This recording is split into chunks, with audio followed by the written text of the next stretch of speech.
Hi guys, today we are going to be making our Cheddar Bay Biscuits. So this is a replica copy of like Red Lobster biscuits if you've ever had one. So in my bowl I have my salt, my garlic powder, my onion powder, my paprika, and I have my flour. So first thing I'm going to do is just really quickly going to give them all a mix so that all of the ingredients are incorporated evenly. Okay, after that I'm going to be using what's called my pastry blender. A pastry blender acts as almost like a bunch of knives. It's not sharp to the touch, but if you hit yourself hard enough with it, it will be sharp. So let's not do that. So I'm going to add in 2 tablespoons of butter, and the whole purpose of this pastry blender is going to help me combine my fat into my flour. So my fat is my butter and my flour is obviously my flour.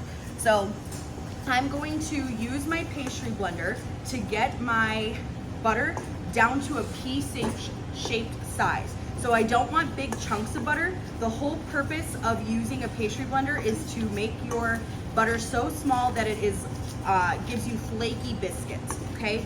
So if you leave big chunks, you're not going to have flaky biscuits. Every now and then, you can see I have some butter stuck in, so I like to go through, make sure to get that out. Once I am just about combined here, I'm going to shake out. I can kind of see, and if you guys can, I'm crunching these and then I'm giving it a mix so that the butter falls off, and then I'm crunching. Just simply mixing around and around is not going to cut our butter in the way that we want. Okay, so now that my butter is all combined, I'm going to go ahead and I'm going to add in my cheese, and I'm going to use my rubber spatula to holding in my flour to my cheese. The whole purpose of that is to coat it in the flour so it doesn't get stuck inside of the milk. So I have a 1/4 cup plus 1 tablespoon of milk. I'm going to add in about half of that, give it a mix, and then I'm going to add in my other half. Now, this dough should not be super sticky, so it shouldn't be running like a pancake batter. It should be thick. What that means is that my dough is coming together, but it's not turning into a liquid. Okay, so you can see as I start to combine here, it's looking more like a dough, and you can see that the cheese isn't necessarily sticking in. I'm just about there. I'm going to add that last little tablespoon of milk. And then after I do this, I'm going to use my yellow portion scoop, so that's my 4-ounce portion scoop, to make my biscuits. You might have some flour at the bottom that's not fully incorporated. That is okay.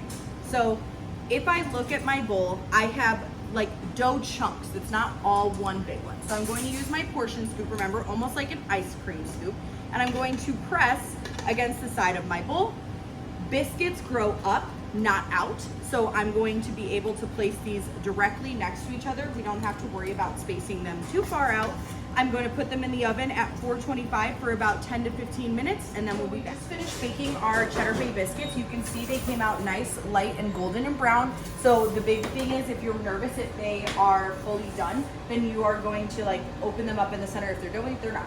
So in my little cup here, I have garlic powder, onion powder, and parsley.